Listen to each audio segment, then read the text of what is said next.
CBSLA at 4. Now at 4, fire at an apartment building leaving several Orange County residents scrambling. Biggest concern, what may have started it? And I'm Summit Editor Mike Rogers at the desk. The medical examiner releases the cause of death for Celeste Hernandez. We're going through it. We'll tell you what they determined. That's ahead. And more local homes hit by intruders as the rash of burglaries across the valley continue. How residents are now fighting back to gain peace of mind. Good afternoon, everyone. I'm Amy Johnson. And I'm Gio Cigares in for Fernandez. This is CBSLA at 4. Several families are out of their homes this evening and left figuring out what to do next after a fire tears through an apartment complex in Stanton. CBSLA's Jasmine Veal is there live. And Jasmine, the people who live there say they know how the fire started? Yeah, and they're very concerned about that because this fire, it burned hot and fast, and firefighters are actually still here finishing up. As you can see here, standing behind me with their ladder truck, still putting some water on this fire, and so is the Red Cross.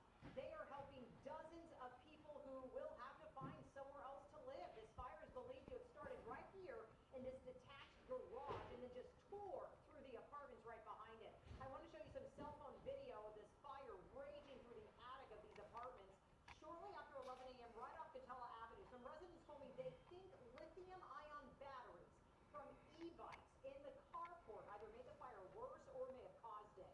Some people say they heard popping noises. One man told me he saw an explosion coming from this garage. Now, Orange County Fire Authority says that the cause of this fire is still under investigation. No one was injured. Fire officials are saying, though, the challenge on this one was when crews arrived, this fire had already spread to the attic area. So firefighters had two structures on fire at once.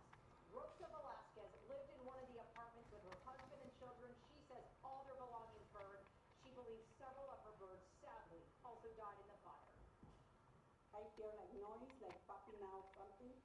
So later it started like smoke coming out, and I just strike it out. We get some papers. They have some papers. So and just the fire go in. So I have a lot of. Can you give me a head nod in the headlines at 6? Sure. Yeah, very, very Like a sad. bobblehead. Yeah, sounds good. Okay. Very distressed. Don't know where they're going to be spending the night tonight. 39 people total are out of a home, according to the Red Cross. 29 adults, 10 children. And again, OC fire officials are still investigating the cause of this fire. They told me, though, their focus, of course, was to get everyone out safely, which they did, no injuries, and to keep this fire from spreading into the other buildings, because this is a very large complex, and they did just that. Right here in Stanton, Jasmine Veal, CBSLA, coming up here at 5 p.m. on CBSLA, by the way. We're going to hear more from residents. One man very angry, again, believing that lithium-ion batteries burned his apartment. We'll check back in, Jasmine, thank you. The Los Angeles County Medical Examiner releasing the autopsy report for Celeste Hernandez, the teen girl found dead in a singer's Tesla. Yeah, that singer, David, has now been charged in her murder. Assignment editor Mike Rogers is at the desk. And Mike, a judge ordered the release of this report? Yeah, you know, Amy and Gio, the medical examiner had intended to release this months ago, but after the LAPD went to a judge and ordered it to be withheld, it was kept from the public. Now that order has been lifted and we are getting an idea or an exact cause of death for Celeste Hernandez. We want to be clear and transparent with you here.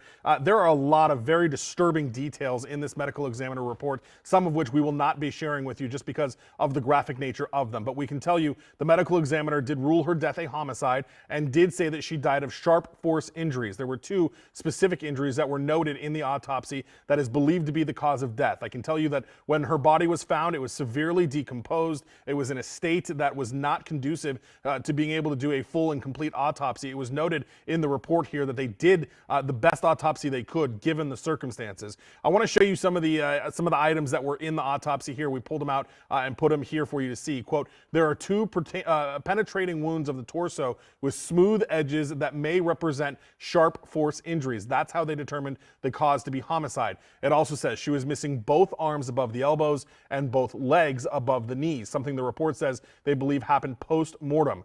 It also says multiple fragments of blue plastic material are found embedded in the cut surfaces. That is referencing the cuts to where her legs and arms were cut off of her body. Now, again, her body was taken to the LA County Medical Examiner and examined.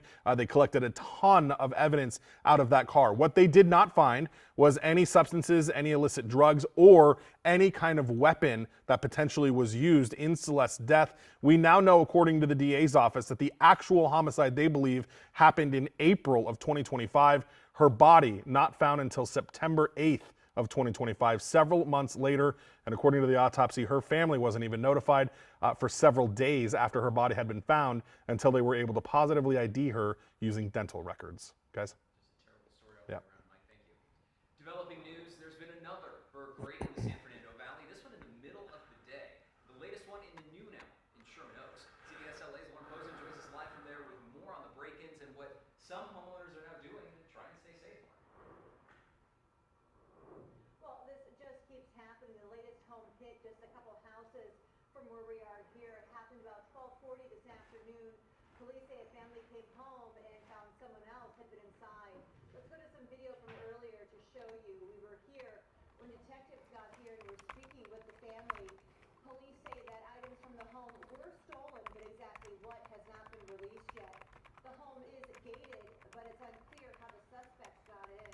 Neighbors say they're just in shock, and they don't understand why or how this just keeps happening. And of course, this comes after a very active night here in the valley, including another burglary over in Studio City, not far from where we are. So now it's not just about what's being stolen, but how people are trying to fight back. Hi. So I'm just getting through the Ninth Circuit ruling. So I just want to make sure we're all on the same page here. This is not about masks.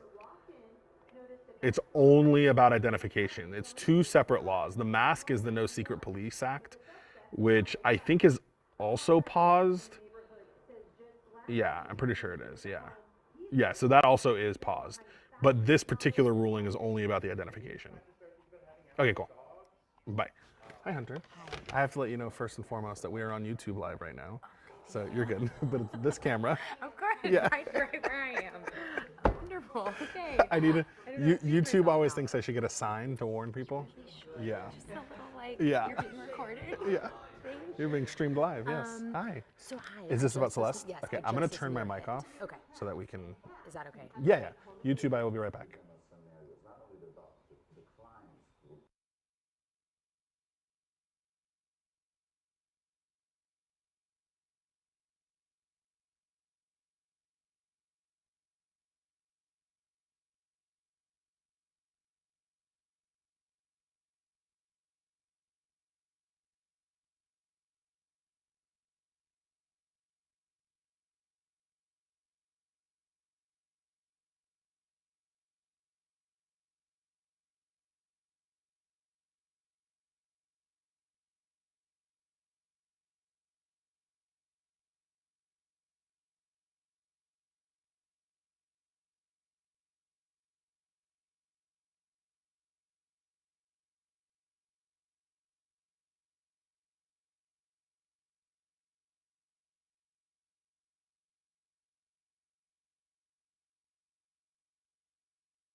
The instrument is named for Okay, NASA's YouTube. first chief of astronomy who helped create the Hubble telescope.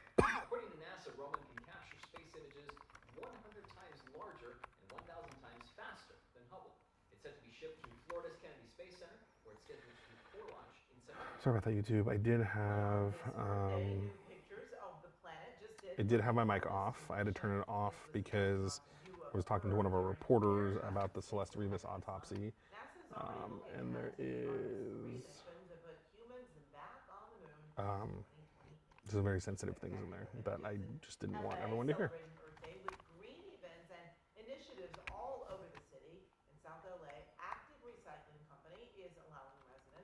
Dispose of up to 500 pounds of trash for free. And in the Antelope Valley, a tree planting initiative is drawing about 100 young participants as part of a reforestation campaign. Meantime, in Culver City, you have streets near several schools closed to traffic this morning, encouraging students to walk, bike, or skate their way to school. We got to protect our planet, and so this is one way to do it, to get less cars out on the street and encourage people, physical activity, and also encourage them to walk. So I think like walking up all the streets and like not allowing like cars and stuff to come on the street is really helping that a lot. There's a lot of kids who litter, and picking up trash is good for the earth. Commuters can look forward to free public transit today, with Metro offering free rides on trains, buses, bike share, and microservices. It's all part of an effort to encourage Angelinos to choose public transit. And in celebration of Earth Day, MacArthur Park is getting some eco-friendly upgrades. Today, a new $40 million stormwater project was unveiled. It will transition MacArthur Park's lakes' reliance on drinking water to a flow-through system that really captures and treats runoff. The nature-based project will include amenities, including a water feature, shade trees, approved pedestrian paths, and a pedestrian bridge. This park is the front yard and backyard of thousands of families. We are building a multi-layered approach that doesn't just respond to conditions, it addresses root causes and invests in the long-term stability of the neighborhoods. And Hernandez has taken other steps to revitalize the park, including clean teams, violence prevention, solar lighting, and an upcoming health promotion. Plant-based food options are showing up more and more on college campuses these days. Some students are even saying dining choices are a factor when picking a school. Over in Westwood, on the UCLA campus, the menu now has these icons next to each dish, breaking down ingredients and showing the environmental impact of every item. Executive Chef Joe Martin says culinary creativity helps them keep up with growing demand for alternatives to meat. A 2024 survey found 14% of Gen Zers identify as vegan or vegetarian, compared to just 3% of baby boomers. They're coming there to university to better themselves, right? Why not do food and their studies? Right now in the world where we're thinking about saving our resources, water, gas, all of these things, we've got to incorporate that into our mindset when we're making our food choices. A survey from Edge Hill University in the UK found health was the top factor driving people toward more environmentally sustainable diets, while more than half pointed to cost and environmental concerns. Well, spring is here, but Northern California is covered in a blanket of snow. A cold weather system passed through the Sierra yesterday. Drivers saw snow accumulation at higher elevations like the Dollar Pass area of Interstate 80, where Caltrans required snow chains today. But the new snow may be too little too late. These April storms may not make up for what we didn't get this year. CBS LA climatologist Wendy Eric explains how a winter of record warmth and rapid snow melt could put a lot of stress on California's water supply. If you turned on your tap today, there's a good chance that water started as snow hundreds of miles away. About 1/3 of California's water supply comes from Sierra Nevada snowpack, our state's natural reservoir. But this year, that reservoir is under stress. We just came off one of the warmest winters on record across much of the West. And that warmth is already changing how our water system behaves. Here's the science. Snowpack is supposed to build through winter and melt slowly into spring, releasing water at a steady, manageable What's rate. that? But now, warmer storms mean more rain and snow. And when we get a colder storm, it's so extreme, it drops feet and feet of snowfall, so that when that heat hits, the snow that does fall melts so quickly. In fact, California's snowpack has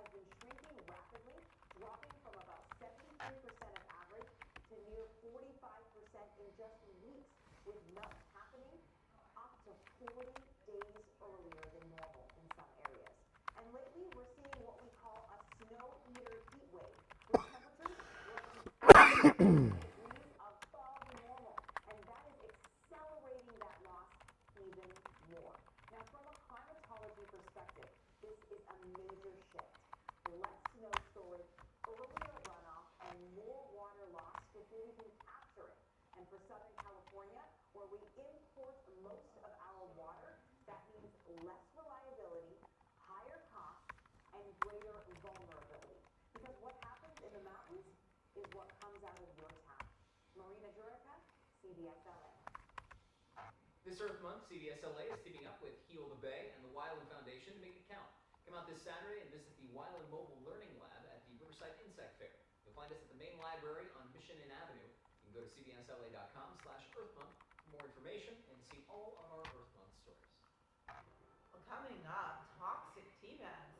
The warning before you pour your next cup of tea. Plus, a recent rash of burglaries keeping some people up at night. Tips from business owners on what they can do to reduce their risk of break-ins. Okay, I have it working on the side.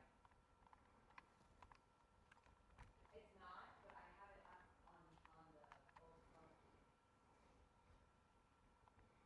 Yeah, because I don't know. They don't.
What are you doing over there? We're tossing sure.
Hey, Jim.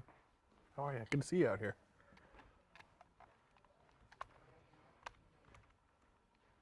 All right, Ed, thanks so much. Coming up at 4:30, a cautionary tale. A 13-year-old killed while on an e-scooter, but it's what he didn't do that could have saved his life. How others can learn from this tragic accident. And I'm 7 editor Mike Rogers here at the desk. We're following lots of developing stories. We'll have the latest coming up at 4:30. I forgot what I was teasing. I was going to joke and say, wow, what a specific... What is my story? Oh, the mask mandate. Yep, sorry. It like blanked on me right before. Whoops. In the meantime, Jim sneaks in. Never a dull moment around here. Oh, I've been down to see how everything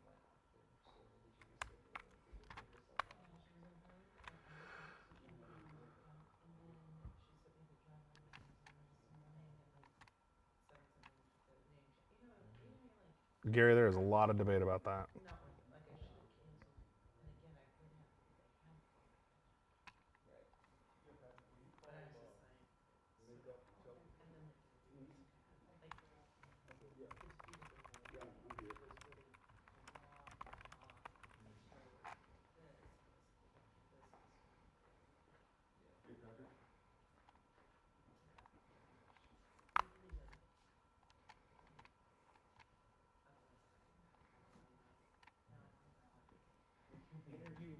Interview right.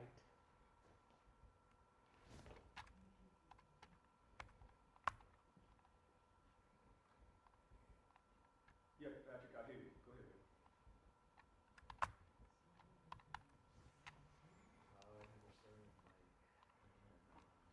My mic is not on.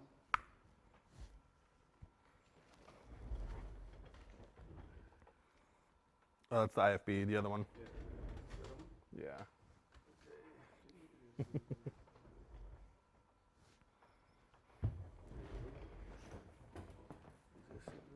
Oh, yeah.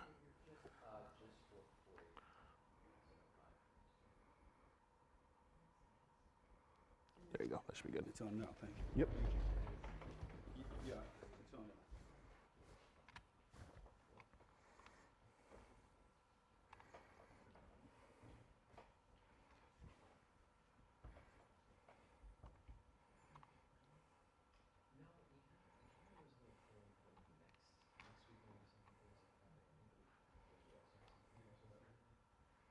So whenever I see that on the horizon, I usually pull back.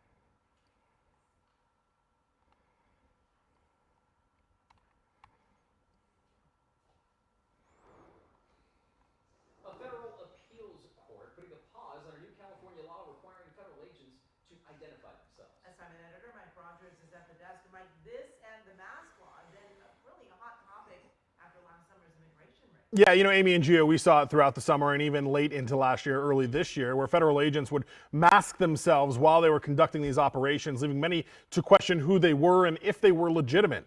We'll show you some of the information or show you some of the video here of the raids we were talking about and of the masks that were being worn. Now, there were two separate laws here that were passed by the state of California. One was called the No Secret Police Act, which would force immigration agents or any federal agent or law enforcement at all in the state to not wear a mask except under very specific circumstances. A judge already struck that one down, or at least put a pause on it, saying the state of California does not have the authority to regulate federal agents or federal officers. Now, a federal appeals court, the Ninth Circuit, is agreeing with the ID law, saying that the state does not have the authority to regulate federal agents or officers and cannot overrule what the federal government is doing with federal government employees. Now, the most recent one that we're talking about today, the ID law, would have required federal agents who were not wearing an identifiable uniform to wear some sort of ID that would have had a name, badge number, or both, and the agency that they were with and were working with. And again, this only applied to non-uniformed people or people that were wearing a uniform that didn't identify who they worked for. Appeals court struck that down today, or at least put a pause on it until the appeal goes all the way through the process. But again, saying the state of California does not have the authority to have jurisdiction over federal agents or officers, and that the supremacy clause takes place here with those federal agents. Obviously, the people of the federal government, First Assistant Bill Asaley, First Assistant U.S. Attorney, Bill Asaley, praising the appeals court decision today. Thank you. A new study says extended exposure to smoke from wildfires could soon become a leading cause of cancer. A study presented to the American Association of Cancer Research says wildfire smoke raises the risk of lung, breast, bladder, blood, and colorectal cancer. There's also a growing body of evidence that shows wildfires also increase the risk of asthma, heart attacks, and strokes. The study says 19 out of every 100,000 lung cancer cases can currently be attributed to wildfires.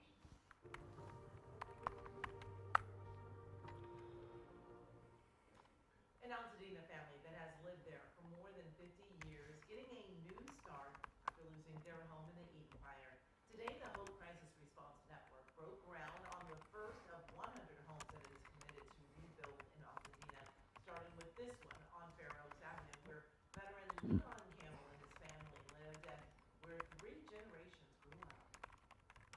He was so proud of this home, and he loved Altadena so much. So top of mind for me was, how do we continue that legacy? How does this not end here? Never did I think about selling this lot. Well, this marks the start of a 5-year commitment to rebuild 100 homes for uninsured and underinsured families. It's all donor-based, volunteers helping to build those homes.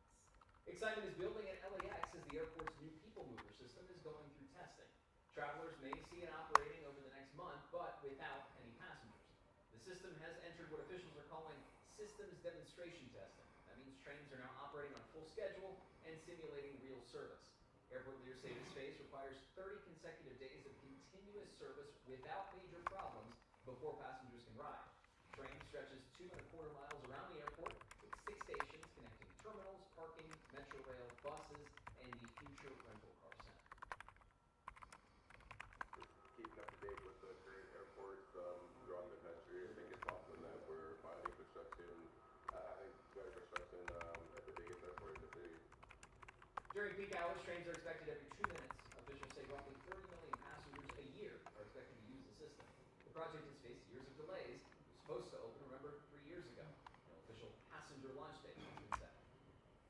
All right, the Lakers have a surprising 2-0 lead, seriously, that is, against the Houston Rockets. Tim Hill has more on how the underman Lakers are getting it done despite the odds being stacked against them, and it's been a tough time. You know what, it's been tough times, but this is when you really find out how good your leaders are, and the Lakers got some good ones, that's for sure. The Lakers could take it home court again, once again last night, my friends, beating the Rockets 101-94, take a 2-game-to-none series lead. LeBron James led the way with 28 points and 7 assists. Head coach J.J. Redick will really like where his team is. Said this earlier this week. The regular season is not a means of punishment, it's a means of building resilience. And I think our group is, in the aggregate, been an incredibly resilient group, and that's why we have the confidence and belief. In hockey to the ice we go last night. The Kings were just 4 minutes away from evening their series against the Colorado Avalanche at 1 game apiece. But Colorado forced overtime where the Avs really won it. LA now trails 2-0 in the series with a pivotal game 3 tomorrow night. Meanwhile, the Ducks will try not to fall into their own 2-0 hole tonight when they face the Oilers in 7th up in Edmonton. And how about this? The 2026 NFL Draft begins tomorrow in Pittsburgh. After a trip to the NFC Championship game, the Rams hope that the 13th overall pick will be one that can help them to get to the Super Bowl. Meanwhile, the Chargers hold the 22nd overall selection. Our Chris Hayrie now is up in the Steel City with more on tomorrow's NFL Draft. Chris? Jim, great to be with you. As you said, we are 24 hours out from the 2026 NFL Draft. The city's showing off today. Pittsburgh, it is beautiful. It's buzzing right now. And I've covered enough of these events, Jim, to know that you should expect the unexpected on draft night. And that's especially true with the Rams, who select at 13 overall. They already have a Super Bowl caliber roster. And the Chargers select at number 22 overall. Earlier today, I caught up with a trio of experts to get their insight on what each team may be thinking. From my seat, it's kind of like poker. You shove the chips in the middle of the table and you go all in with Matt Stafford. I think a guy like Makai Lemon, USC guy, he's right in their backyard. It's an easy one for him. What? They're right at USC. Get somebody that helps you right now in your Super Bowl window that you're in. I think it's a pick for now and for later. Edge rusher could be interesting because at that point, there may still be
Well,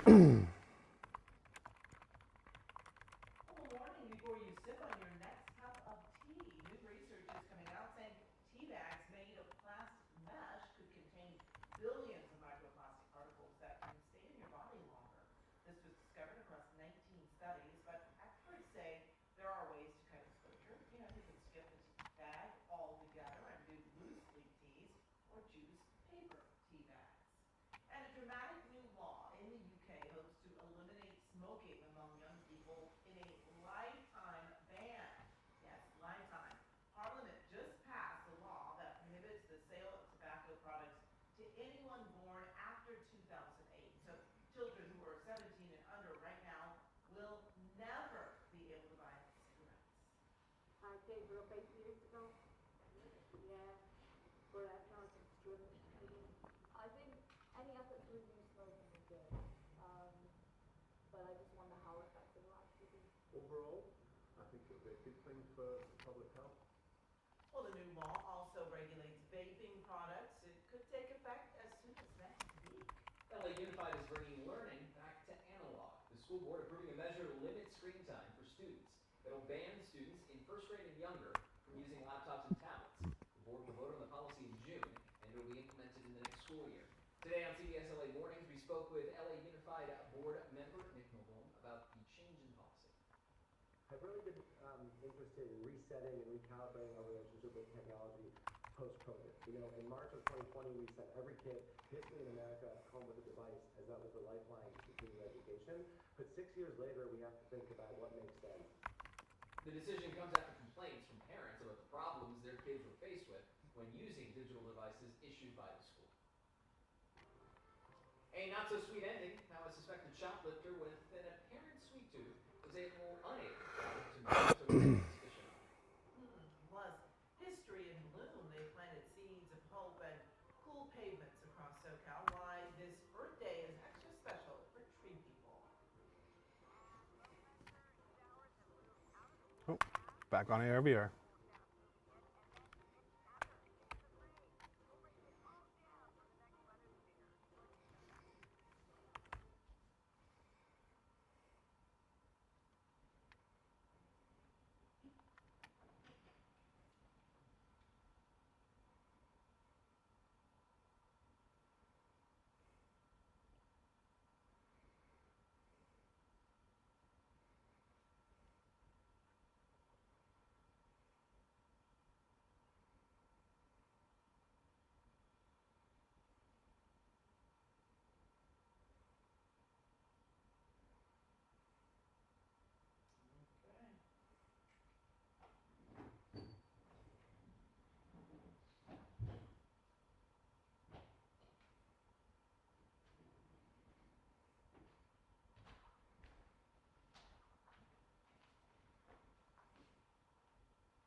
Yeah, I'll be rather relaxed this weekend. Have you guys watched Rooster? Yeah, we were talking about it actually. Karen and I are watching it separately. It's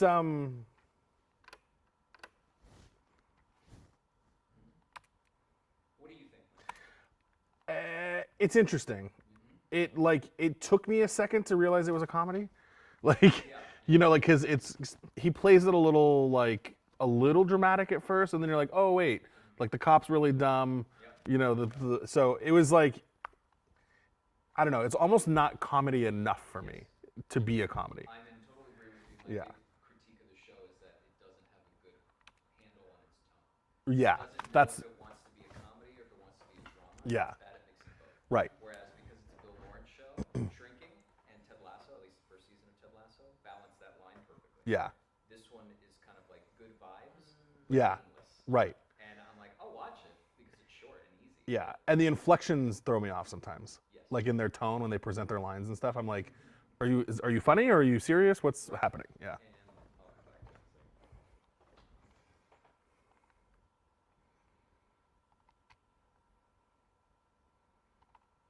and friends are remembering a 13-year-old Pomona boy. Yeah, he was hit and killed while riding his e-scooter after school. His family telling CBS LA's Zach Boetto there are lessons to be learned from this tragedy. A growing memorial of flowers, candles, and soccer jerseys mark the spot where a 13-year-old Pomona boy was hit and killed while riding his scooter. What I was going to say is that I think his, like what Bill Lawrence does really well is establishing like a world for his characters. Yeah. And then depending on who his co-creator is, that's where like a lot of the voice of the show comes in. So Jason Sudeikis on Ted Lasso, Yeah. you can feel a lot of him in the Yeah. show. And it's that second and third season where I think it fell off the rails because it went too far that way. Yeah, the other way. Whereas with Shrinking, it's him and Jason Segel like hand in hand. And I think that show is very strong because it remains consistent in its story. In this one, he has a co-creator on the show, but Steve Carell is not the same voice creatively as those other two guys. Yeah. Because Steve doesn't do that type of Yeah. thing. Right. And you have to point him in the right direction. I don't even know if the show knows what direction to point him in. That's what. Yeah. I haven't watched the latest one, but I ended on the reveal Oh, okay. of everything. Yeah. That's funny, but that should have been a moment that like absolutely Hit. Yeah. Right. I don't like it. Yeah. Is asking drivers to be I agree. more aware of kids on e-scooters and e-bikes, especially around schools. Kids need to be safe on scooters and e-bikes and wear helmets, but also as drivers, we need to be responsible. And we need to take into consideration speed limits, school zones, because a lot of times we don't. Mendoza's family has started an online fundraiser to help with the funeral costs. He loved his cowboy hat and dressed like a cowboy. In Pomona, Zach Boetto, CBS LA. An arrest in Santa Clarita of a suspect accused of stealing ice cream machines. Police say he'd been taking the Ninja soft serve machines from the store for the past 4 months. Each machine valued at about $300. Through a coordinated effort involving detectives, store loss prevention, and patrol deputies, the suspect was eventually identified and found. He was taken into custody on grand theft charges and was also found to have 2 outstanding warrants. Well, officers from LAPD's Topanga Station are trying to prevent commercial burglary with a new list of tips for business owners.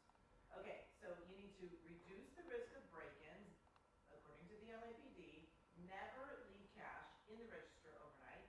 Make sure alarm systems are up to date, including working security cameras, and keep your business well lit. It's all part of Topanga's efforts to prevent burglaries and, yes, On this Earth Day, we are highlighting a group that's helped the greening of LA.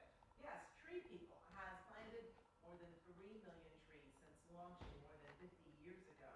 CBS LA's Roy Benedict shows us how the organization is celebrating its past, looking to the future. It's shade you likely take for granted, as trees line city blocks all over Los Angeles. But one organization is happy to plant seeds that help grow our urban forests. We started with the inspiration of a teenager. Tree People is celebrating more than 50 years in LA. Okay, you might serve that. Andy Lipkus is the founder of Tree Today I People. will switch to It started with him as a And it doesn't matter which one. converting a parking lot into a grove. Sorry, I questioned your coding skills. No, I appreciate the you know, it's a good eye, and it's funny 'cause when I did it, I'm like, He's gonna catch it. so yeah, good stuff. Way to be exactly who I think you are. Huh? Way to be exactly who I think you are. I'm glad I'm predictable. Marketing and curated this event. But before he worked here, he was once just a visitor. I remember coming up here, taking home that stone pine.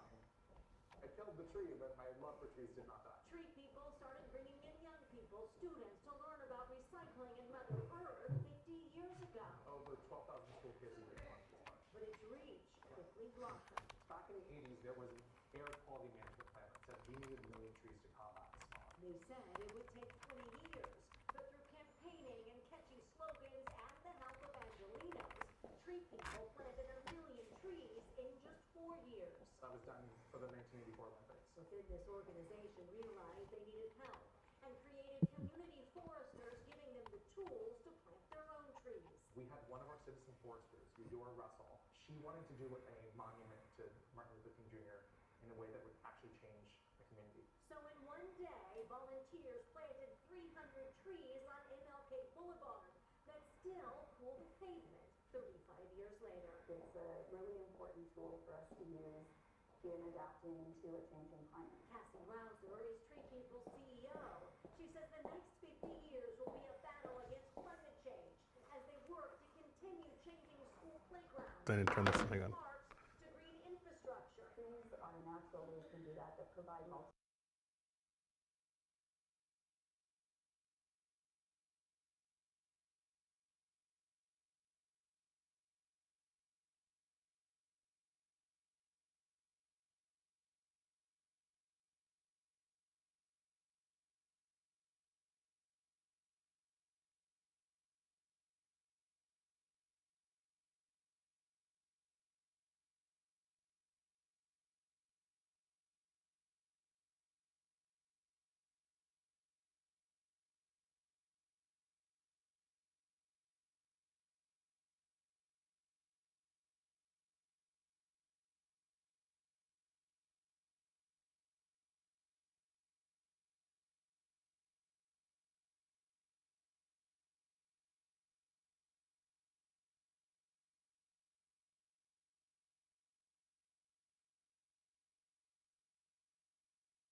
Bye, YouTube.